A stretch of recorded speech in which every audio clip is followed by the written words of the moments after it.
Do you remember in one of our last video, we went through a concept that was called chain of thought prompting. In chain of thought prompting, we ask AI to think in step-by-step manner in a chain-like format. Tree of thought prompting is quite similar, but instead of thinking in one chain, it thinks in multiple chains. The figure over here represents the concept of tree of thought. Instead of solving a problem step by step in a straight line manner, tree of thought prompting makes the AI thinks in branches, just like how human brainstorm. It explores multiple options for the problem at each step. Let's understand this concept through a simple problem. That is, how can we reduce traffic in a city? A chain of thought prompt would be step 1, add buses. Step 2 would be reduce private cars. And the final answer would be in this manner you can reduce traffic. But that is not efficient and effective. Let's use tree of thought prompting to solve the same manner. The step 1 would be exploring multiple options to reduce the traffic. One option could be add buses, second option could be make bike lanes, and third option could be we can improve subways. Which one is the best of these options? Let's say we choose option 2, that is make bike lanes. Now proceeding with option 2 and exploring multiple options on step 3. Further options for step 2 could be add bike sharing or build wider bike lanes. Just to keep it simple, we choose option A. So in order to reduce traffic, we first explore three options, that was adding buses, building bike lanes, or improving subways. We chose option 2. And further, to check out how to implement this option 2, we explored two more options.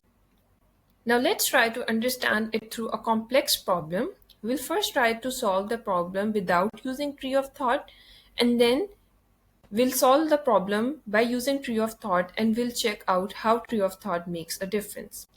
The problem is that I have some amount of money that I want to invest, but I do not know where I want to invest that money. So I ask LLM to suggest me some options where I can invest that money. I also tell it some conditions, that I am okay with some risk, but I do not want to lose it all. What do you recommend? Let's see what LLM recommends us.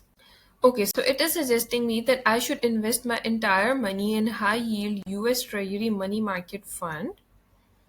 It is also telling me why I should invest because it offers low risk, higher yield. I can easily access my money whenever I need to and no stock market exposure, so it has less volatility.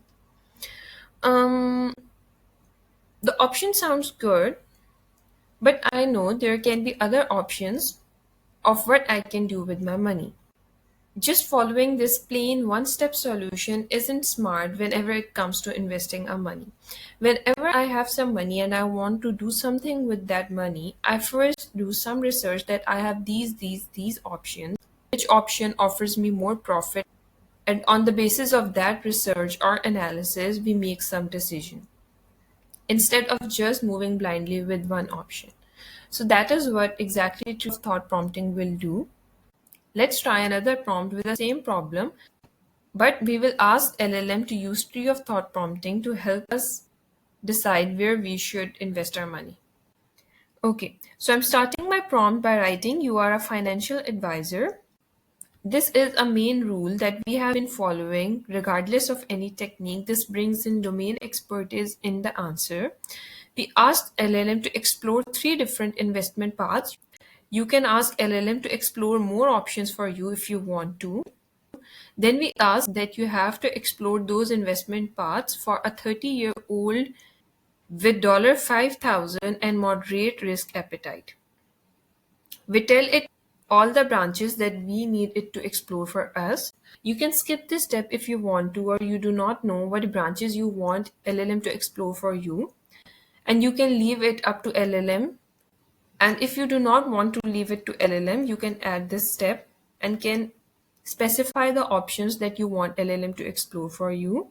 The branches that I have added are ETF portfolio, mix of crypto and high yield savings, use a robo-advisor with automated rebalancing. Then we ask for each branch, describe portfolio structure, estimate return risk and liquidity, highlight tax and effort trade-offs. compare them, and recommend the best option based on the balance of risk and growth. Now let's see what is the best option that we get to choose. Okay, so it has explored three different branches for us to easily decide which option is best for us. Number one is ETF portfolio. It asks us to invest 80% of our money in stock ETF and 20% in bond ETF, and then tells us in detail what is going to be risk and return and liquidity, and also what are going to be tax benefits or tax cost involved. Then it explores branch B on same criteria, and then it explores branch C, that is robo-advisor, on same three criteria. Then it makes a comparison table for me where I can easily compare all three options for me. Then based on those three criteria, it selects the best option for me and recommends me that I should invest my money in a robo-advisor, that was branch C. Also tells me why I should go with this option, because it offers me minimal risk and low efforts. So, whenever you have a problem, instead of just moving on with one option, first explore multiple options and then select best out of them. This is what tree of thought prompting is all about.